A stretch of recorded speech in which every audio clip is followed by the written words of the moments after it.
Hello everyone, welcome to study to peak. मैं प्राची राज आप सभी का वेलकम करती हूँ स्टडी टू पीक में।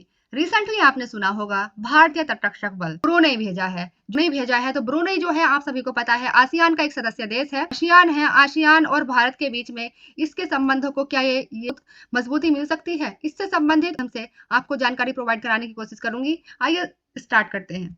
यहाँ पर आप देख सकते हैं द प्रिंट का आर्टिकल है। भारतीय तटरक्षक बल का प्रदूषण नियंत्रण पोत समुद्री पहरेदार ब्रुनेई के लिए रवाना हुआ है। अर्थात भारत और आसियान देशों के बीच में जो विदेशी नीति चली आ रही है इसको मजबूत करने के लिए ब्रुनेई के मुएरा में इसको तैनात किया गया है। क्योंकि यहाँ पर आप देख सकते हैं, मैं आप सभी को बता दूं, जो आसियान है, आसियान की जो स्थापना होती है, अर्थात जो आसियान अस्तित्व में आया था 1967 में बैंकॉक में आसियान की स्थापना की जाती है और इसका हेडक्वार्टर्स बनाया जाता है इंडोनेशिया में। ओके, और मैं आप सभी को बता दूं, भारत और आसियान के बीच में जो संबंध स्टार्ट होते हैं वे 1990 के दशक से भारत और आसियान के बीच में संबंध स्टार्ट होते हैं लुक ईस्ट पॉलिसी के तहत।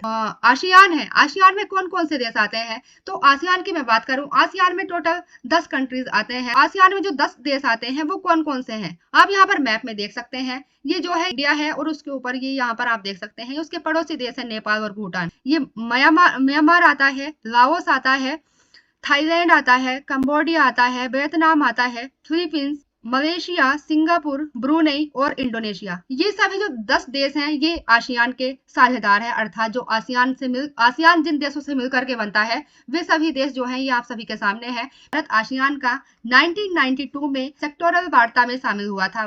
1996 में पूर्ण वार्ता साझेदार रहा था भारत आसियान का। 2002 में एक शिखर स्तरीय भागीदार रहा था भारत आसियान का। ब्रुनेई और भारत की मैं बात करूं तो ब्रुनेई और भारत में आप देखेंगे भारत का तीसरा सबसे बड़ा व्यापारिक साझेदार है। ठीक है, तो यहाँ से आप देख सकते हैं तो ब्रुनेई और भारत के बीच में भी काफी अच्छे संबंध है।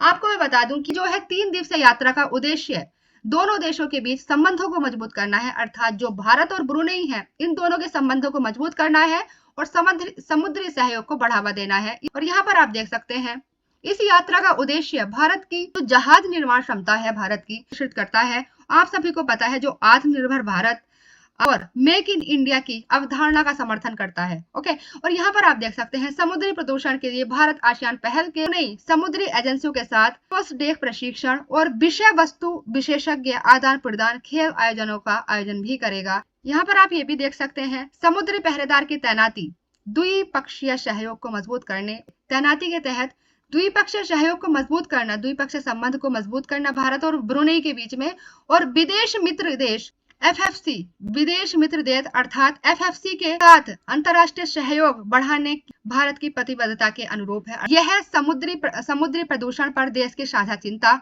और समुद्री सहयोग के माध्यम से समुद्री रक्षा की आवश्यकता को भी दर्शाता है। हमारी भारतीय तटरक्षक बल है, भारतीय तटरक्षक बल के प्रदूषण नियंत्रण पोत समुद्री पहरेदार की आसियान क्षेत्रों में तैनाती द्विपक्षीय संबंधों को भी मजबूत करने और एफएफसी के साथ अंतर्राष्ट्रीय सहयोग बढ़ाने के लिए देश की प्रतिबद्धता का एक प्रमाण साबित होता है। यह यात्रा समुद्री सहयोग के माध्यम से समुद्री सुरक्षा को बढ़ावा देना सहयोग के माध्यम से अर्थात जो समुद्री सहयोग के माध्यम से समुद्री सुरक्षा को बढ़ावा देने का भी प्रयास करती है। और भारत की समुद्री दृष्टि भारत के क्षेत्र में भी सभी के लिए सुरक्षा और विकास एक्ट ईस्ट पॉलिसी और इंडो पैसिफिक विजन के अनुरूप है। जो मैंने आपको बताया, भारतीय तटरक्षक बल ने अपना प्रदूषण नियंत्रण पोत ब्रुनेई भेजा है और इससे भारत और आसियान के बीच में क्या संबंध मजबूत हो सकते हैं आप सभी को समझ में आया होगा। आप सभी को आसियान से संबंधित कंप्लीट वीडियो चाहिए और जो भारतीय तटरक्षक बल है इससे संबंधित कोई वीडियो चाहिए जिसके माध्यम से आप सभी को कंप्लीट जानकारी प्रोवाइड